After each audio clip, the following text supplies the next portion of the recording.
Hi friends, welcome to mister media info. ಸ್ನೇಹಿತರೆ, ಈಗ ಬೆಂಗಳೂರಿನಲ್ಲಿ ನಡೆದಿರುವಂತಹ ಒಂದು ಕರುಳು ಹಿಂಡುವ ಹಾಗೂ ಭಯಾನಕ ಘಟನೆ ಇಡೀ ರಾಷ್ಟ್ರ ಮಟ್ಟದಲ್ಲಿ ದೊಡ್ಡ ಚರ್ಚೆಯನ್ನು ಹುಟ್ಟುಹಾಕಿದೆ. ಸಾಮಾನ್ಯವಾಗಿ ಜನರ ಜೀವ ಉಳಿಸೋಕೆ ಪ್ರಮಾಣ ವಚನ ಸ್ವೀಕರಿಸೋ ವೈದ್ಯರೇ ತಮ್ಮ ಸ್ವಂತ ಹೆಂಡತಿಯ ಪ್ರಾಣವನ್ನ ತೆಗೆಯೋಕೆ ಹೊರಟ್ರೆ ನಂಬೋಕಾಗುತ್ತಾ?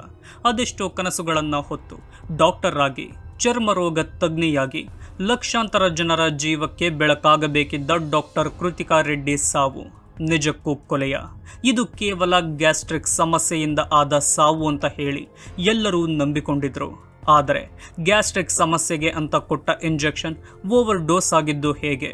ಈ ಸಾವಿನ ರಹಸ್ಯ ಬಯಲಾಗಿದ್ದು ಹೇಗೆ? ಪತಿ doctor Mahendra Reddy post mortem ಬೇಡ ಅಂತ ಯಾಕೆ ಹಠ ಹಿಡಿತಾನೆ? ಮದುವೆಯಾದ ವರ್ಷದೊಳಗೆ ಈ ಹ್ಯಾಪಿ ಕಪಲ್ ಲೈಫ್ನಲ್ಲಿ ಆದ ಬದಲಾವಣೆ ಏನು? ಅಸಲಿ ಕೊಲೆಗೆ ಪ್ರೇರಣೆ ಆತನ ದುರಾಸೆಯ ಅಥವಾ ಬೇರೆ ಯಾವುದಾದ್ರೂ ಅಕ್ರಮ ಸಂಬಂಧ ಇತ್ತ? ಒಬ್ಬ ಸರ್ಜನ್ ತನ್ನ ವೈದ್ಯಕೀಯ ಜ್ಞಾನವನ್ನೇ ಬಳಸಿ ಇಂಜೆಕ್ಷನ್ ಓವರ್ ಡೋಸ್ ಕೊಟ್ಟು ಹೆಂಡತಿಯನ್ನ ಸಾಯಿಸೋಕೆ ಹೊರಟಿದ್ದು ಹೇಗೆ? ಈ ಎಲ್ಲ ರಹಸ್ಯಗಳನ್ನ ಬಯಲು ಮಾಡರೋ FSL ವರದಿ ಹೇಳಿದ್ದೇನು? ಬನ್ನಿ, ಈ ಆಘಾತಕಾರಿ ಘಟನೆಯ ಸಂಪೂರ್ಣ ಇನ್ಸೈಡ್ ಸ್ಟೋರಿಯನ್ನ ಸರಳವಾಗಿ ತಿಳಿದುಕೊಳ್ಳೋಣ.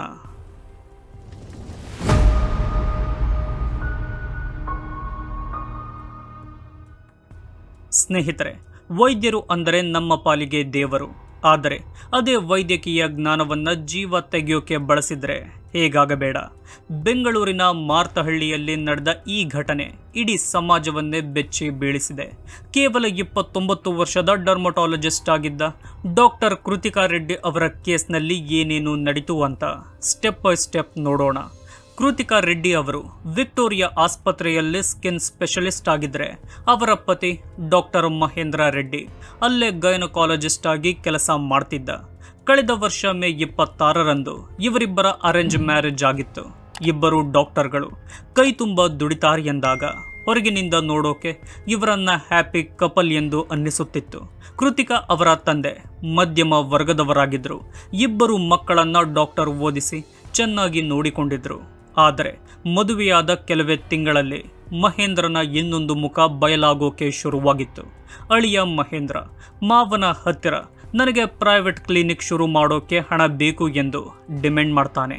ಚೆನ್ನಾಗಿ ದುಡ್ಡು ಮಾಡೋ ಆಸೆಯಲ್ಲಿದ್ದ ಮಹೇಂದ್ರನಿಗೆ ಈ ಬೇಡಿಕೆ ಈಡೇರಿಸೋಕೆ ಕೃತಿಕಾಳ ತಂದೆ ಟೈಮ್ ಕೇಳಿದ್ರು.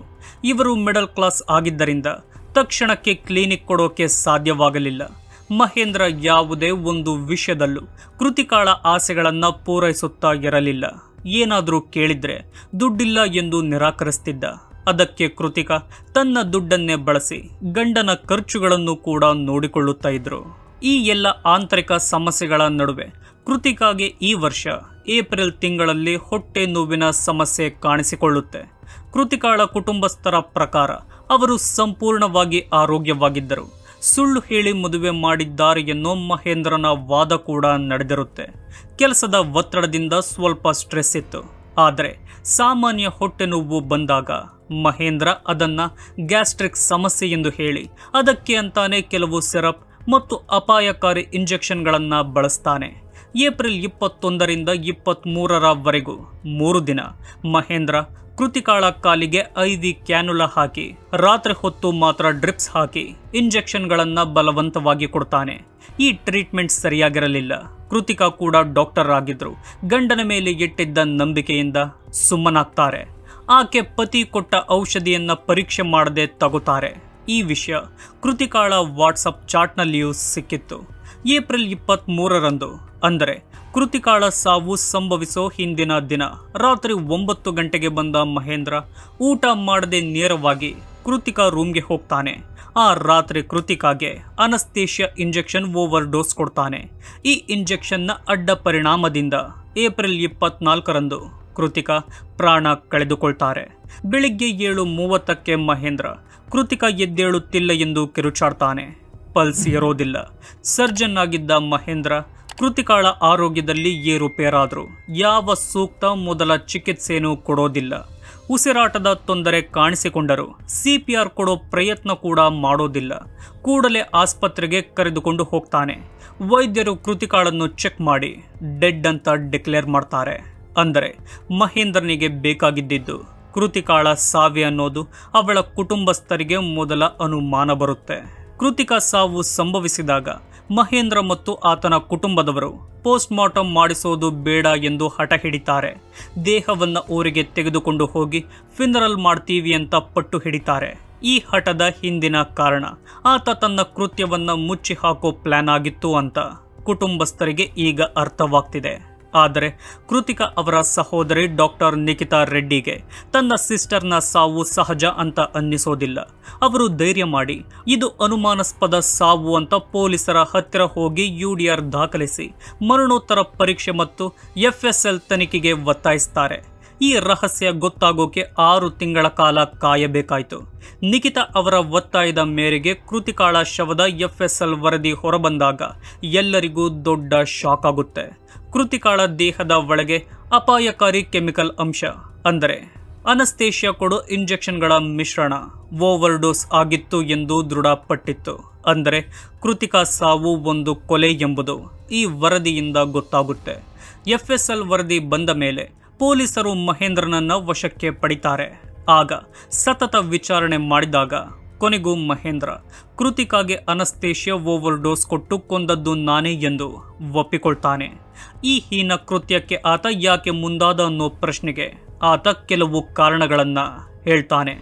ಮುಖ್ಯವಾಗಿ 2 ಕಾರಣಗಳು: ಅಕ್ರಮ ಸಂಬಂಧ ಮತ್ತು ಪ್ರೀತಿ, ದುರಾಸೆ ಮತ್ತು ಅವಮಾನ. ಆತ ಬೇರೆ ಹುಡುಗಿಯನ್ನ ಪ್ರೀತಿಸ್ತಾ ಇದ್ದ. ಆಕೆಯ ಪ್ರೀತಿ ಸಿಗಬೇಕಂದ್ರೆ ಕೃತಿಕಾ ಸಾಯಲೇಬೇಕಂತ ನಿರ್ಧಾರ ಮಾಡಿ ಈ ಕೊಲೆ ಮಾಡಿದ್ದಾಗಿ ಆತನೇ ಒಪ್ಪಿಕೊಳ್ತಾನೆ. ಮದುವೆಗೆ ಮುನ್ನವೇ ಉಡುಪಿ ಭಾಗದ ಹುಡುಗಿಯನ್ನ ಪ್ರೀತಿಸ್ತಾ ಇದ್ದ ಮಹೇಂದ್ರ ಮದುವೆಯಾದ ಮೇಲೂ ಆಕೆಯ ಜೊತೆ ಸಂಬಂಧ ಇಟ್ಟುಕೊಂಡಿದ್ದ. ಹಣದ ಆಸೆಗೋಸ್ಕರ ಕೃತಿಕಾಳನ್ನ ಮದುವೆಯಾಗಿ ನಂತರ ಆಕೆಯನ್ನ ಸಹಜ ಸಾವು ಅಂತ ಬಿಂಬಿಸಿ ಹತ್ಯೆ ಮಾಡಿ ತನ್ನ ಪ್ರೇಯಸಿಯನ್ನ ಮದುವೆಯಾಗೋ ಪ್ಲಾನ್ ಮಾಡಿದ್ದ ಅನ್ನೋದು ಈಗಿನ ಅನುಮಾನ. ಆತ ಕೊಲೆಗೆ ಕೊಟ್ಟ ಇನ್ನೊಂದು ಕಾರಣ ಅಂದ್ರೆ ಕೃತಿಕಾಳ ಕುಟುಂಬದವರು ಆಕೆಗೆ ಪದೇ ಪದೇ ಆರೋಗ್ಯ ಸಮಸ್ಯೆ ಇರೋದನ್ನ ಮುಚ್ಚಿಟ್ಟು ಸುಳ್ಳು ಹೇಳಿ ನನಗೆ ಮದುವೆ ಮಾಡಿದ್ದಾರೆ. ಕೃತಿಕಾ ಏನೇ ತಿಂದರೂ ಕುಡಿದರೂ ವಾಂತಿ ಮಾಡುತ್ತಿದ್ದಳು. ಇದರಿಂದ ಹೊರಗಡೆ ಪಾರ್ಟಿಗೆ ಹೋದಾಗ ಎಲ್ಲರ ಮುಂದೆ ತನ್ನ ಮರ್ಯಾದೆ ತೆಗೆದಿದ್ಲು. ಅಷ್ಟೇ ಅಲ್ಲ, ಕೃತಿಕಾ ತನಗೆ ಬೇಕಾದ ಪ್ರೀತಿ ಗೌರವ ಕೊಡಲಿಲ್ಲ ಮತ್ತು ಸ್ನೇಹಿತರು ಕೂಡ ಕೃತಿಕಾ ಬಗ್ಗೆ ಅವಮಾನ ಮಾಡ್ತಿದ್ರು. ಮೊದಲೇ ಕೇಳಿದ್ದ ಪ್ರೈವೇಟ್ ಕ್ಲಿನಿಕ್ ಶುರು ಮಾಡೋಕೆ ಹಣ ಸಿಗದೆ ಇದ್ದದ್ದು ಕೂಡ ಹತಾಶೆಗೆ ಕಾರಣ ಆಗಿತ್ತು. ಒಂದು ವೇಳೆ ಕೃತಿಕಾಗೆ ಅನಾರೋಗ್ಯ ಸಮಸ್ಯೆ ನಿಜಾನೇ ಆಗಿದ್ರೆ ಆತ ವಿಚ್ಛೇದನ ಪಡೆದು ದೂರ ಆಗಬಹುದಿತ್ತು. ಆದರೆ ವೈದ್ಯನಾಗಿ ಇಂತಹ ಕೃತ್ಯ ಮಾಡೋಕೆ ಆತನಿಗೆ ಅಧಿಕಾರ ಕೊಟ್ಟವರು ಯಾರು? ಈ ಘಟನೆ ವೈದ್ಯ ನಾರಾಯಣ ಹರಿ ಎಂಬ ಮಾತಿಗೆ ಕಳಂಕ ತಂದಿದೆ. ಜನರ ಜೀವ ಉಳಿಸಬೇಕಾದ ವೈದ್ಯರೇ ಈ ರೀತಿ ಕೊಲೆ ಮಾಡಿದ್ರೆ ಯಾರನ್ನ ನಂಬಬೇಕೆನ್ನೋದು ಜನರ ಮಾತಾಗಿದೆ. ಮಹೇಂದ್ರ ಕೃತಿಕಾಳ ಕುಟುಂಬದವರಿಗೂ ಮೋಸ ಮಾಡಿ ಆಕೆಯ ಆಸ್ತಿ, ಒಡವೆ, ಸರ್ಟಿಫಿಕೇಟ್ಗಳನ್ನು ನೆನಪಾಗಿ ಎಂದು ಹೇಳಿ ವಂಚನೆಯಿಂದ ತೆಗೆದುಕೊಂಡು ಹೋಗಿದ್ದ. ಆತ 6 ತಿಂಗಳ ಕಾಲ ಅವರ ಮನೆಯವರ ಜೊತೆ ತುಂಬ ಚೆನ್ನಾಗಿ ಮಾತಾಡಿಕೊಂಡಿದ್ದ. ಯಾವುದೇ ಅನುಮಾನ ಬರದ ಹಾಗೆ ವರ್ತಿಸಿದ್ದ. ಈಗ ಕೃತಿಕಾಳ ಹೆಸರಿನಲ್ಲಿದ್ದ ಆಸ್ತಿಯನ್ನ ಆಕೆಯ ತಂದೆ ಮಗಳ ನೆನಪಿಗಾಗಿ ದಾನ ಮಾಡುವುದಾಗಿ ಹೇಳಿದ್ದಾರೆ. ಮಹೇಂದ್ರನಂತಹ ವ್ಯಕ್ತಿಗೆ ಕಾನೂನಿನ ಅಡಿಯಲ್ಲಿ ಕಠಿಣ ಶಿಕ್ಷೆ ಆಗಬೇಕು. ಆಗ ಮಾತ್ರ ಇಂತಹ ಘಟನೆಗಳು ನಿಲ್ಲುತ್ತೆ ಎಂದು ಎಲ್ಲರೂ ಕೇಳಿಕೊಳ್ಳುತ್ತಿದ್ದಾರೆ. ಈ ಪ್ರಕರಣದ ತನಿಖೆ ಮುಂದುವರಿಯುತ್ತಿದೆ. ಸ್ನೇಹಿತರೆ, ಈ ಮಾಹಿತಿ ನಿಮಗಿಷ್ಟವಾಗಿದೆ ಎಂದುಕೊಳ್ತೀನಿ. ಇಷ್ಟವಾಗಿದ್ದರೆ ಈ ವಿಡಿಯೋಗೆ ಲೈಕ್, ಶೇರ್, ಕಮೆಂಟ್ ಮಾಡಿ.